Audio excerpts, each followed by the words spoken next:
Killmer. Mattie. Killmer, you're back. This is you're back home. We're going to record another podcast here, and this is episode 6, I think. Right? Aren't we at that threshold? Episode 6. So, gosh, there's so much to talk about, and you and I have a ton of time behind the scenes needing to catch up on things. But we're just, I think, going to kind of do that almost, like live here in our podcast, huh? That sounds good. So, Killmer. Yeah. It is Saturday, December 10th. Mm-hmm. You and I are sitting down in front of the computer.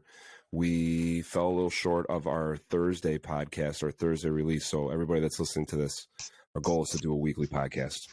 And as the year draws to a close, and as we get, kind of the holidays in front of us, we're busy. There's a lot going on, right? Yep, for sure.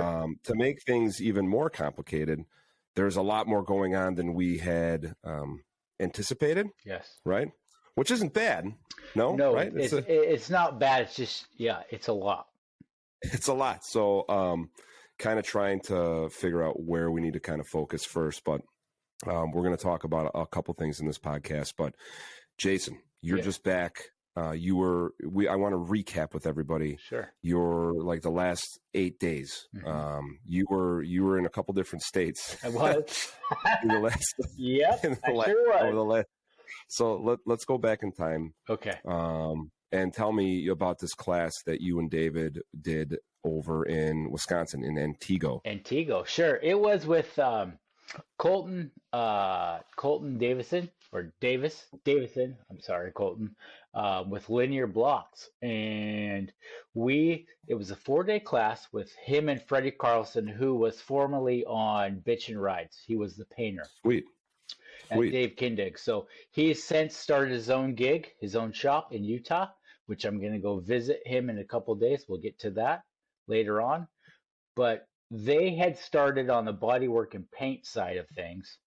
Mm-hmm. They had some hoods and some fenders, stripped all the original E-coat off, epoxy primed them, blocked them, filled them up with filler, primed them again, painted them, cleared them. Me and David came in with basically the gloss university way of doing things, and we brought all of our Rupes tools and our Oberk stuff and Oberk car care, and did a demo for 1 day on color sand and polishing. That's awesome. Yeah. And I like, I got, while you were up there, first of all, for everybody listening to this podcast, I was supposed to be there too, but it was too much going on that weekend. I had a gig on Friday night, and then we had a musical to go to on Sunday. So it just kind of time-wise, it didn't work out. Yeah. But it got me thinking about like, there's part of me that feels pretty lucky that I don't have to work on fresh paint all the time. And I think as detailers, it's something that we don't think about enough. And it made me think of like my humble beginnings, like when I started working for the dealership. They had a body shop there, and there were times where I had to polish out fresh paint. And some of my techniques in those situations, like if I approached it like a normal OEM car, I remember messing up the paint pretty bad. Yeah, the clear on this stuff had 7 hours to cure. It's like, it just makes me cringe. It was sand in a buff and Jello. Yeah, and that's reality for a lot of people, right? Unfortunately, yes.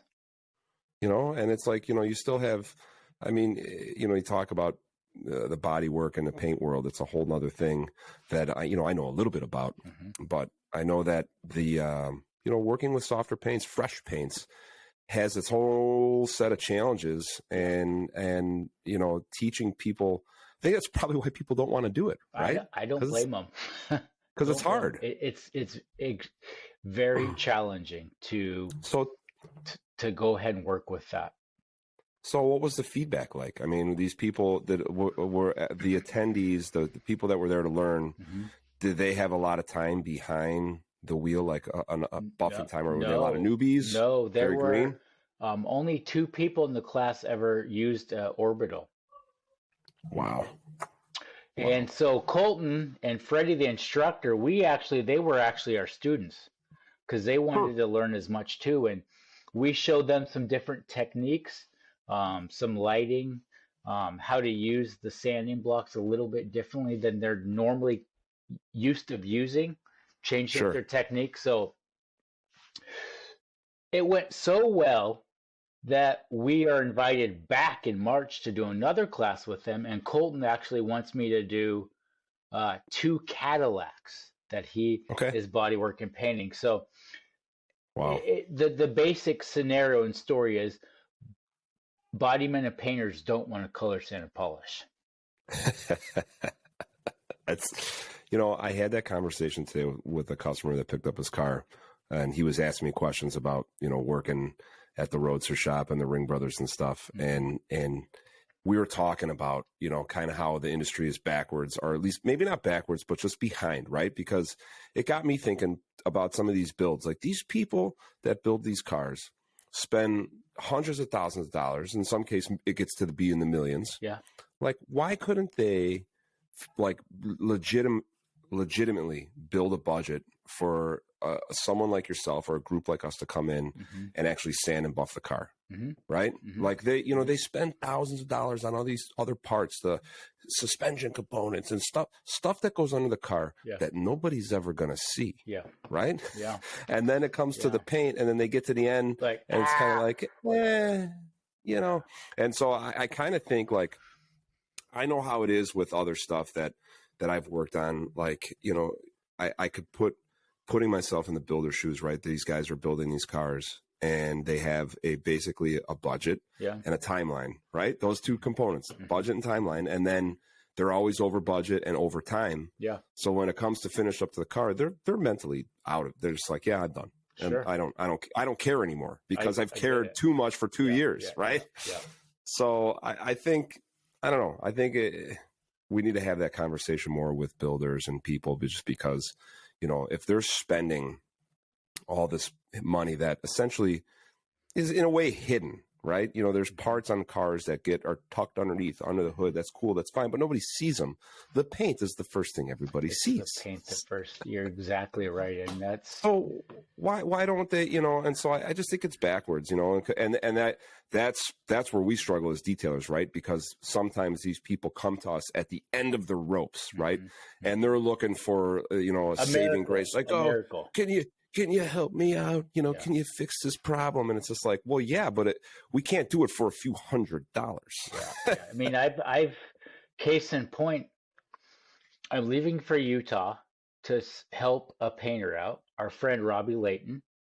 And then I'm helping my friend out, Zane, on a Mustang the day after, before Christmas, so that car can go to Grand National. And then I have to go help out probably Randy from Paint House and that Buick that's going to Grand National. That's a 60 Invicta. We wet sanded the frame and the chassis and the components, but now the body has to be sanded before Grand National Roadster Show in about a month, a little over a month. Right. I think I meant to look up those dates earlier, but I know it's like the second half of January. Yeah. Plus, I have a week time frame to sand and buff an 85 C10 4x4. Then I fly to California with Travis Sylvester and do a class with him, so him and his guys can get up to speed. So that's the end of that's to the end of January. I literally have 2 cars to sand and polish. No, plus the truck. So 2 cars and two trucks. Wow. In a little over a month. Yeah. Plus, we got to make these podcasts. Yeah. I'll be like, yeah. Well, you know what? It's no different than detailing and anything else. It's adapting and being prepared. And that's kind of where we're at with this podcast today, kind of just talking about where we're at as we record this podcast and kind of what's coming down the pipe, because there's a lot going on behind the scenes. And I think, you know, we'll talk about some of that stuff today, because I want everybody that's listening to our podcast to kind of get a play-by-play of what's going on in our lives and in the detailing world for us through our lens, kind of as it happens, because, you know, we're learning too, you know, and we're adapting and we're kind of figuring out, and there's there's a lot on our plate. And you and I got to catch up on the phone today for like the first time in like a week. You know, you were out at Steve's doing a training, and I want you to talk a little bit about that. Sure. Alex was in from Stellar Finish. Stellar Finish. Right? So I've trained with Alex. This is the third time I've trained with him, twice up in Canada. And he's since he started his business, he's wanted to come down and train with me and Steve pre-COVID. Well, it just with COVID in Canada it just hasn't worked out. So with my schedule and Steve's schedule, getting those aligned and then having him to come down from Canada, it's been a couple years in the works. So he wanted to do basically a 5-day boot camp where he sanded and polished a whole, I think it was a GMC Denali black. So he 2000 it, 2000, 3000. Some parts we did 15, 2 and 3. And then he rotary buffed the whole thing by himself and DA polished it. We had to do one step of rotary. So two sessions of sanding, 2 and 3, rotary wool, DA and microfiber, and then another DA microfiber, and then a soft foam pad. So we did multiple stages. Sure. Yeah. And it's, I think doing that type of work is always, if you did another one of that same car in a different part of the country, it would maybe be different, right? The paint quality, the process might be a little different, but that's a big undertaking, sanding a whole car. Yeah. He did a great job. Steve and Alex did the hood while I was still in Wisconsin. I flew in the next day. And they 1,015-2-3'd the hood. So that took them all day to do the hood. And Steve helped out on tuning some of the things up. And I was basically instructing Alex from the time on. And Steve was just going back and we were tuning things up and just showing them. And he was blown away by the how long it really took to do something like that. By yourself. You learn a lot on projects like that of how fast or how slow you really are. Not that that's a bad thing, but it's reality sets in for sure. Yeah. And then, then you start to realize that when you take on jobs like that you can't really effectively do a job like that for little money and be profitable. Exactly. Right? No, you would lose money. Yes. Yeah. And if I think it comes back to education, because, if you could do the demonstration and show a client, like, kind of a level, hey, we could do this, we could do this, we could do this, not everybody is going to want to pay to have their car sanded and brought back like that. But, cars are expensive now. Yeah. And, my kind of on that, a sad story. I want to just take us there because when you said this, it reminded me of my neighbor, Bobby, whose truck, GMC Denali, I sanded and buffed a few years back. And he wanted me to do it because he garage kept the vehicle, but for like 7 years, just took it to the tunnel car wash, right? And it was a GMC black Denali Duramax, right? And the sides were just literally assassinated. And I was like, and he was comfortable spending money because he prior to that was looking at buying a new truck. Sure. And in the same caliber, he was like, the truck that he wanted was like $85,000. Yeah. So, when he came to me, I told him it was going to be $3,500 to sand and buff it, and if he paid me cash, I'd give him a better price on it. And he did. He got it. To him, it made sense because he's like, hey, I have this expensive vehicle, and I want to bring it back to life and make it look new again. And the sides were smoked. I didn't have to sand the tops because the tops didn't have the same abrasion that the sides did. The paint on the side of that truck was bad, but. Well, he just messaged me this week. I ceramic coated his, did the paint correction ceramic coated, I think 3 years ago. And he sent me a picture of it in the ditch. He just got in a major accident with it. Yeah. It's kind of and he's working on getting a new truck, but it's funny. I say this, people talk about ceramic coatings and the life expectancy of it, right? Like, oh, it's going to last, this many years. And then I felt bad because his family was in the car, right? He was on his way up north. Someone cut him off, and then they ended up in the ditch. And I'll have to send you pictures. It was, everyone was okay, but not the truck. Yeah. So, I don't think the coating can hold up when you go in the ditch. Sorry, guys. PPF coating not going to work. Yeah, but some people see value in that stuff, and other people they're not going to want to pay. But the moment you do a job like that, you get it. The aha moment. You're like, oh, your arms hurt for 3 days, your back hurts, and you're like, yeah. I got to charge the customer more than $1,000 to do that. Yeah, Alex, we were going to the hotel. We shared a hotel room because I live about 2 hours from Steve, so it just made sense for me to stay with Alex. And he's like, man, he's like, I'm sore, I'm tired. Like, and it wasn't the compounding stage, it wasn't the sanding stage, it was the finishing stage. And it makes sense. People think finishing's easy. In reality, it's the most difficult part. Yeah. You're trying to see something that's not necessarily there or is there, and it really strains your eyes, and it puts it's mentally taxing, right? Especially when it doesn't go right, and he was struggling with it. Yeah, well, especially when you beat the shit out of paint like that, when you sand it and give it hell for 3 days, it kind of doesn't want to be touched. No, it does. It does not want to be touched. Yeah, it's like, get out of here. Yeah. And you're just trying to finish the job. Yeah, and it has its own stuff. Its own agenda, I should say, right? Oh, for sure. Yeah, it's a lot of work. It is a lot of work.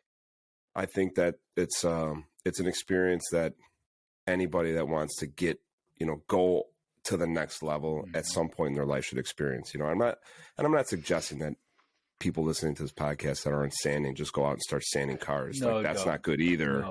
No. But and as much as it looks cool on camera, it's not all glitz and glam. It's not. It's a lot of work. It's messy. It's dirty.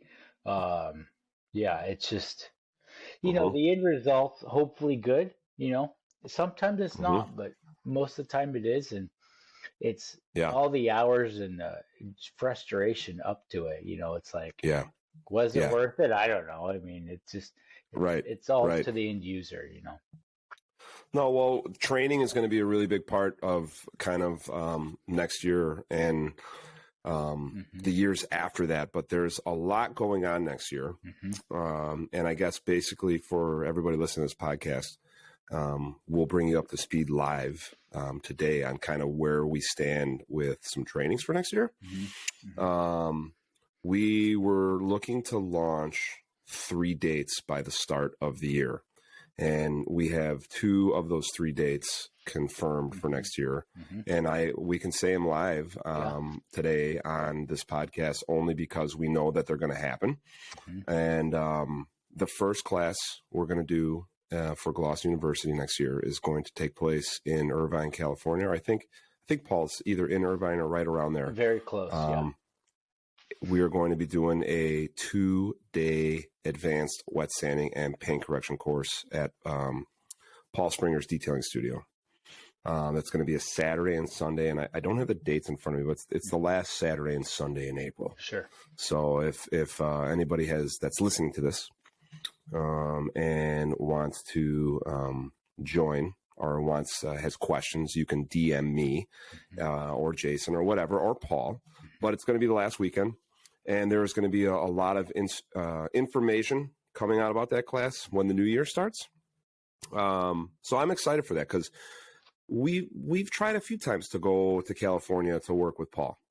And it's just with COVID and everything, and logistically, there's a lot of planning, and I don't want to blame anybody, but you get busy, and then all of a sudden, before you know it, a couple months pass, and it's like, oh, we didn't plan, right? So this year we've been thinking ahead, and we've been planning to do this. And I talked to Paul about it, and I was like, Paul, do you want to do like a beginner's course, or do you want to do an advanced course? And Paul specifically was like, it was great. He goes, Matt, there's a lot of people out here just doing mobile detailing, basic stuff, wash and wax. There's plenty of that. There's plenty of basic stuff. He's like, we need the advanced training. He's like, I want to learn more. My boys want to learn more. And, we really want to take our stuff to the next level. And so I'm excited for California. We've also recently with the developments of stuff in California, this is a super cool story, and he's going to be one of our guests coming up in January. Ronnie Vaya, who is an old mentor of mine. Ronnie's in his early 50s, and he is he's like the original OG rotary slinger. Ronnie's been, he's I think 52. He's been running the rotary since the 80s. Wow.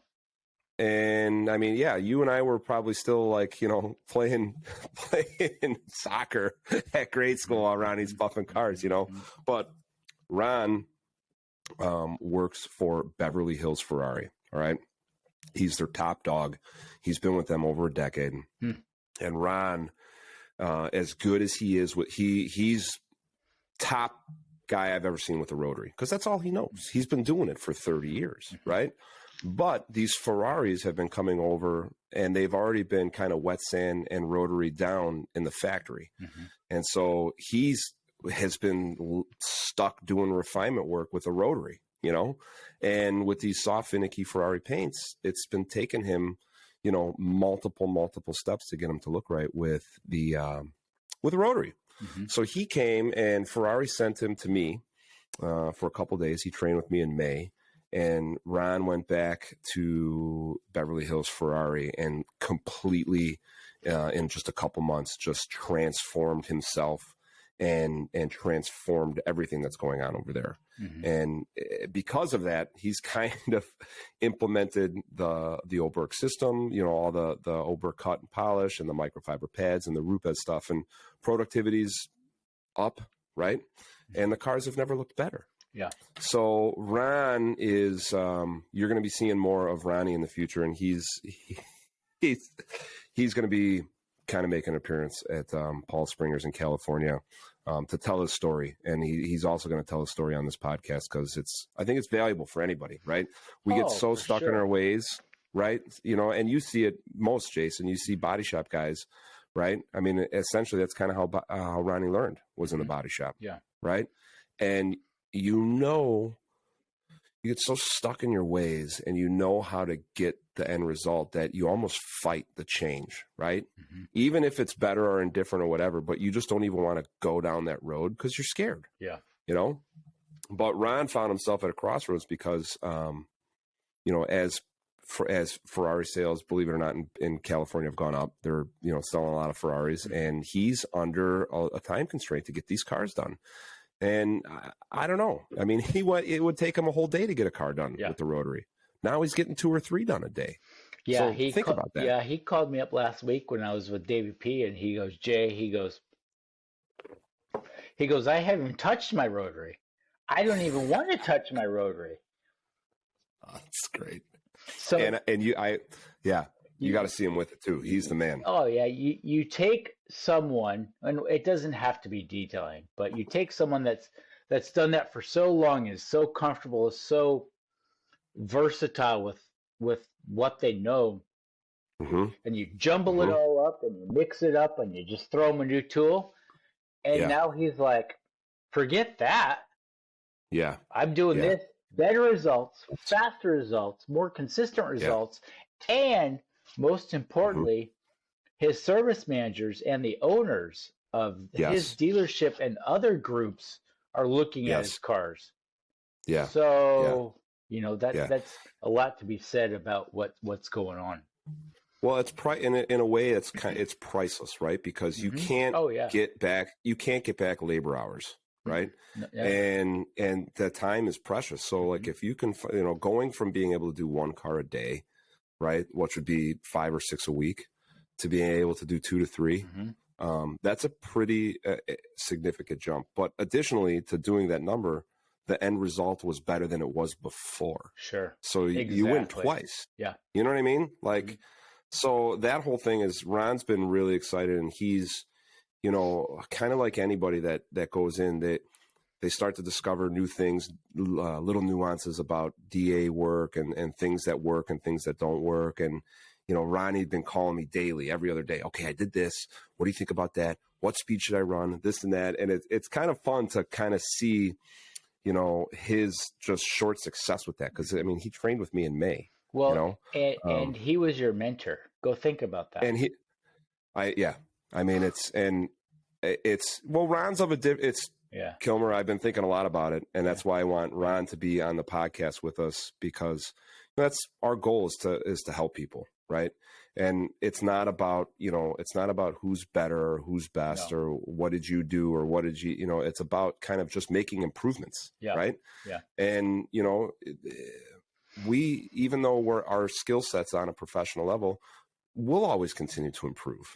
Time, refinement, practice, experience. You're just going to continue to improve. So, you work with people like that, especially Ronnie's story is super cool. So I'm excited for all our viewers when Ron comes on to tell his story. Oh, he's excited. He's like, I want to be part of the crew. That's what exactly he told me. He's like, I want to be part of the crew. I'm like, all right. Three amigos. Yeah. Yes. All right, Ronnie. Yeah. Sounds good. And he's good. Ronnie's like, he's in his 50s, but he looks like he's in his late 30s. He's got the best. He's great. So I'm looking forward for everybody to meet him. But on that whole training note, I also wanted to kind of bring everybody up to speed. You and I talked about this, I think, in one of the earlier episodes of, I think maybe episode 3, about how you and I met when we were doing they were doing a training at Chicago Auto Pros, and I met, came to pick you up over there. We ended up going out for a beer, and I was telling you all about the Chicago Auto Recon training program. Yeah. And that's something that's kind of been in the tea kettle for like 7 years, but we've kept getting kind of like 4 steps forward, 10 steps backwards, 5 steps forward, 7 steps backwards. And the pandemic really kind of hit us straight in the face with that. But there's been some major advancements in this, and I kind of don't know how I should feel about it. I'm a little nervous, to be honest with everybody, about this, because I don't know if this is all going to unfold. But we are looking at building a training center and getting some funding for that to help the local community. Where the Pilsen Industrial Corridor is, it's an old part of Chicago, and it's a big Latino community, and they're across the street from Anthony's Place is the Benito Juarez High School Academy, and they dissolved their automotive program in 2019. They approached him to start asking if he could do like not necessarily internship, but some type of program where they can get younger high school students involved in automotive. And coincidentally, that was the time that I met you, right? And I was like, Jason, we have this opportunity to train high school students coming kind of like second half of high school to kind of promote entrepreneurship, but show them this, the field, be working in the trades, working with your hands. But they've kind of brushed it aside and kind of like not paid much attention of it until just recently. And they hired, there's a new woman in charge with this program. And I guess she's overseeing now 21 schools. Wow. And I guess, and I don't even think I got to tell you this, but I guess the last class we did, Jason, back in early October, there was a group of students that this woman interviewed like on her own. And they gave like a real truthful, honest testimonial how much fun and exciting the class was. Good, right? Good. And awesome. that resonated with this person, and it kind of sparked another conversation, and it got in front of the right people now. And I just found out, what day is today? Today's the 10th. I just found out on, I think, Wednesday, the 7th, that they are approving a 20-day pilot course. Okay. That's awesome. We're going to do, and the dates for the 20-day pilot course are not picked. We're going to do this sometime in Q1 of next year. We're going to do this 20-day pilot course with, don't know the number of students. It's going to be somewhere between 15 to 20. I think is the number. And we're going to do 12 days of 12 online sessions. Okay. They're not full days. Those sessions will be 60 to 90 minutes. So you're looking at roughly 12 hours of online stuff. And then we're going to do 8 full days of in-person learning. And we're going to have to fly you out here for that. Yep. So you'll be in town for when we do this. But the 8 days of in-person learning, it's broken up. I made a whole itinerary of this, and we'll kind of cover everything, crash course, A to Z, from everything from basic wash prep to, paint correction, ceramic coating, interior detailing, all that stuff. And those courses will be 3 to 4 hours per day. So I got kind of just slammed with a deadline to get an itinerary created for this. And I worked diligently on Monday. When you and Davey got back from your class, I was in front of the computer kind of putting together a 3-page lesson plan itinerary. So as much as I know this stuff in my head, it's second nature. When you have to slow down and pause and put it out on paper, it's not very fun. It's not as easy as one would think. No, even for myself, because I have to force myself to slow down, because in my head, I'm already thinking of what's next, the next step, but I have to break it into parts. And, I've had fun learning this, and this is super cool because it's challenging me to build some slides, some modules. We're going to be working on some videos in Q1 of next year. So there's a lot of cool stuff going on behind the scenes. Now, I don't know if we're going to procure the appropriate funding for all of this. So for everybody listening to this, I'm telling you, this is kind of live and fresh and raw as I'm getting the information. The whole thing could crash and burn and fall apart as fast as it gets going, but you never know. You never know. Right? You never know. And so in lieu of all the stuff going on with next year's trainings, we have this other program that we're working on that, I'm excited about because I like challenging myself. Especially in that side. I want to become more involved with this high school program because to me, it's surreal. My father was a teacher. My dad taught 7th and 8th grade science.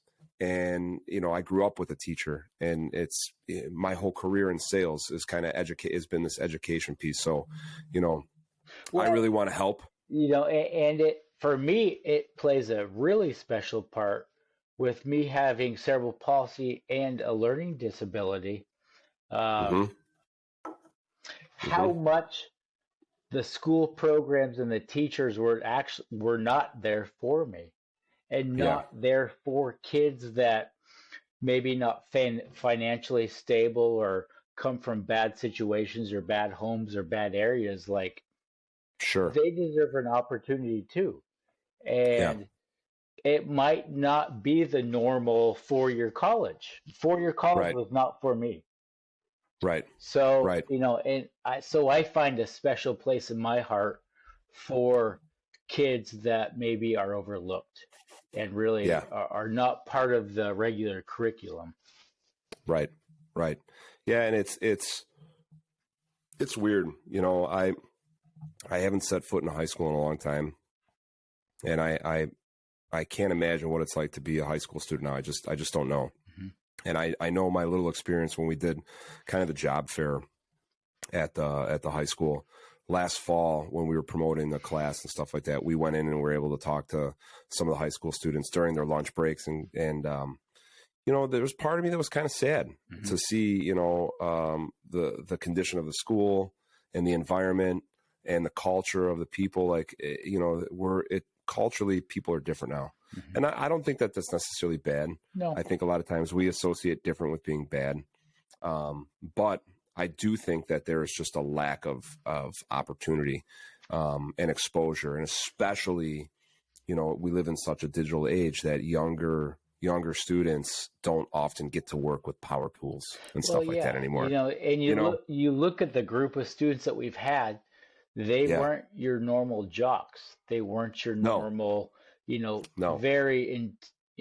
to say they were not dumb by any means. Right. But they weren't your typical A student, played sports, come from an affluent home. that Right. wasn't Right. that hasn't been these groups of students. Right. Right. So what does that leave them? Not to mention they come from the inner city. Yeah. Yeah. Yeah. They Yeah. It's yeah, and it's like, where do you give these students all across America an opportunity that they can feel special, and they can take something for themselves and give them an opportunity, or at least give them a sense of hope. Right. Yeah. Yeah. Well, the last class that we did in early October with, I think we had a group of, I think there was 12 or 14 high school students. And they, it was the most I remember a group of that size engaging with the tools. The moment they put the tools in their hands and pulled the trigger and stuff started spinning and you know what I mean? And Anthony had all those old classic cars hang, in the shop.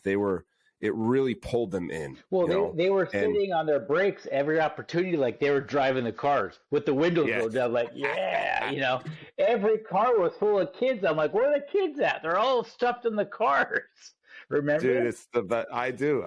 And, I think the cool part about that is no matter where those people go in life and whatever career path finds them, they'll remember that weekend. Oh, yeah, they're fighting over the driver's seat. They're like, hey, man, it's my turn to get on the steering wheel. Like they were driving. They're honking the horns. I mean, you can't put a price on that. You really can't. No. And, Anthony's worked really hard to he sunk a ton of money in that building with the heat and the AC and to make it compliant, emergency exits and all that stuff. Like, I mean, there's a whole component to that just to have it, kind of work from a legal standpoint, right? That alone is a lot. So, we've been talking about this program for Chicago Auto Recon Training for a long time, and it's like I said, it's had its advancements and setbacks. So there's still a lot to see where that's going to happen. But tying it in, I think it's almost perfect harmony, at least for me, because I've been building behind the scenes more slides, videos, modules, and stuff that we can use for training pieces that will be able to be used for all of our future trainings, all of our one-on-one in-person trainings, and additionally, some of the Gloss U stuff that we plan on doing next year. So kind of going back to that, I know we're jumping around, everybody, and thank you guys for listening again. We're happy to do this. And I'm glad we're able to carve out some time to kind of, get on another podcast here, Killmer, because I know you've had a lot going on. To say the least, yes. To say the least. But with the Gloss U stuff, the other class that we're going to do is going to take place in September at Robbie Layton's place in Utah. And the details of that class are still coming together, but I think the targeted weekend is September 23rd, 24th, 25th, something like that. Something like that. Yeah. Right in that September class. So again, out on the West Coast, and our hang up currently and what we're working towards is actually procuring a date at the Ring Brothers again. And we're supposed to have some information about available dates in either like a mid to late July or mid to late August. And kind of, working with the Ring Brothers is always a great opportunity, and that's a special place. It has its own, right? That's the kind of the origin, unique, and it's the origin of the Gloss U class. So we're waiting to, there's a lot because you have, weddings, birthdays, parties, the hotel across the street. So there's a lot of coordination that we're kind of looking into to get that date. And hopefully within the first just few days of January, we're going to release all the dates for the Gloss U stuff for 2023. And while we're working on the 2023 stuff, we're going to start kind of working on 2024 stuff because there's opportunities to go to Texas and there's opportunities to go to the Carolinas and to New England. So there's a lot going on, right, Jason? Lot going on, for sure. And with that being said, there might be a surprise fourth location depending on when we do the Ring Brothers too. Yep. Yeah. So we're on it, and there's a lot of moving parts, and before we just say yes, this is the date, and as much as I enjoy trainings, as much as I enjoy the bigness and the working with the groups, there's a lot of behind the scenes stuff that even sometimes I shortchange. Like I'm like, oh yeah, it's no big deal. We'll do this. And then it's like, oh crap, we need to, book flights, get hotels, get this, get that. We need to ship products. We need to get that. There's just a lot of planning. So I think we're doing the best we can with what we got and trying to figure it out. But I'm excited, dude. There's a lot going on, and tell us so you're doing to kick off the year. Your the first training you're doing is going to be in Northern California, right? Southern California. Southern California. Southern California, yeah. The mid-January, 14th through the 16th, we'll be at Travis Sylvester's shop in somewhere between Ontario and San Diego, about the middle. So we'll be out there with his guys and a couple other folks doing more high-end, like we did at Colton's, more high-end sanding and polishing on show cars, that sort of thing. So,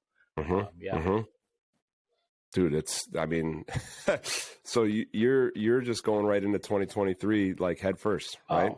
Oh yeah. I mean, if you think about it, from end October, I really haven't been home for more than 2 weeks. Yeah. There's a lot going on. I know. Well, that's why we're getting you some new equipment so you can do mobile podcasting when you're in the room when you got a break. I'm trying, guys. Just be patient with me. I can sand a car, but technology is not my specialty. Well, I think it's like anything, right? The more you do it, the easier it gets, and it should get easier. And with technology, once you understand it a little bit more, and you have a good internet connection. I mean, I got that fancy new laptop that we bought. I just need to open it out of the box and turn it on and tune it up. Yep, the tune up, of course. Well, there's good things coming in 2023. Yeah. So I appreciate everybody's support.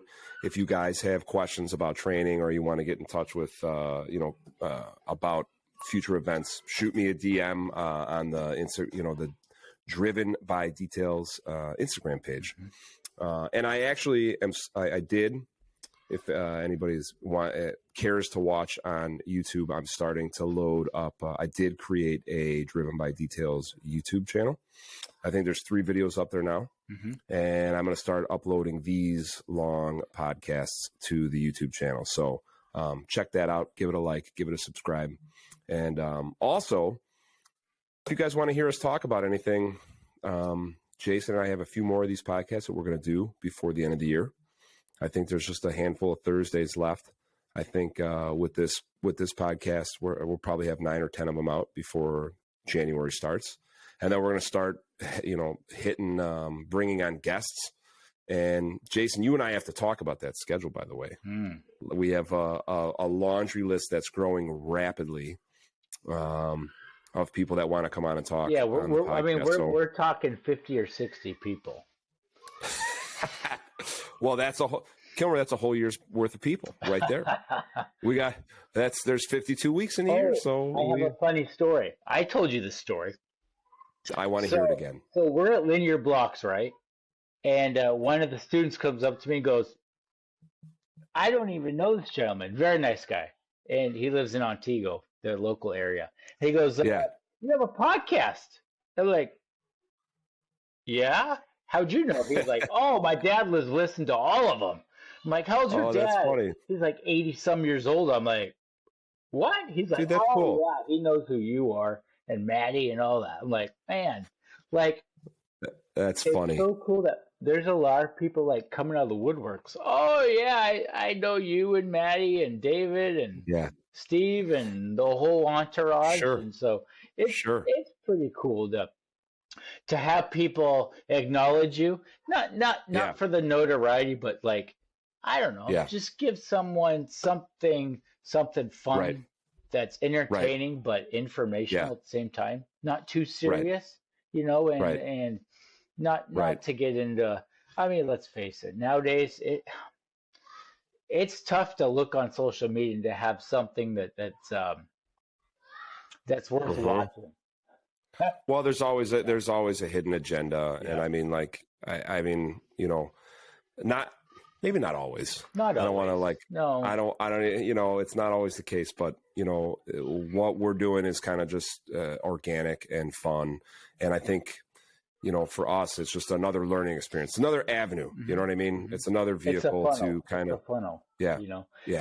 But we have fun. Yeah. I mean, hopefully we'll make some money on this podcast, whether it's, buying products or taking a class. So, we're not going to lie, but money is not first and foremost, but it does take money to live. So, No, well, with these trainings that we've been doing, it's I think it's all relative. You start out, when you start out as a detail guy, even though you want to work your way up and work your wage up, you still have to kind of start somewhere. You do, right? Yeah. And you and I get, like I always say, getting started is the hardest part. It's the hardest part. Yeah. So we're just getting started here, guys, and I think that probably puts us at about our time to kind of take a little break. And wrap up today as we get ready for another episode here. But this has been fun. Killmer, you're the man. Everybody that's listening to this episode today, appreciate you guys listening. If you have any questions or comments, please message me or Jason. And I guess we'll see you guys on the next episode. What do you say, Jay? We'll kind of call it quits for this one and jump back on for another one here in a little bit. Yeah. Take a bathroom break and stretch and keep on rolling. I love it. Well, guys, check us out. Again, if the Driven by Details YouTube page is up, go over there and if you're watching, give a like and subscribe and maybe drop a comment in there. Something you might like to hear Jason and I talk about. And we'll see you guys on the next episode. Mattie, don't they say smash that like button? Is that what they do on YouTube? Yeah. Smash it. Yeah. Smash that subscribe button, folks. Folks, if you're just leaving the podcast here, please be sure to head over to the YouTube channel and hit the subscribe button. Smash away. Oh, I love it. Good time. All right, brother. All right, Bob. Well, you guys have a good one. Likewise. And we'll see you on the next episode. All right? All right, later. All right, bye-bye.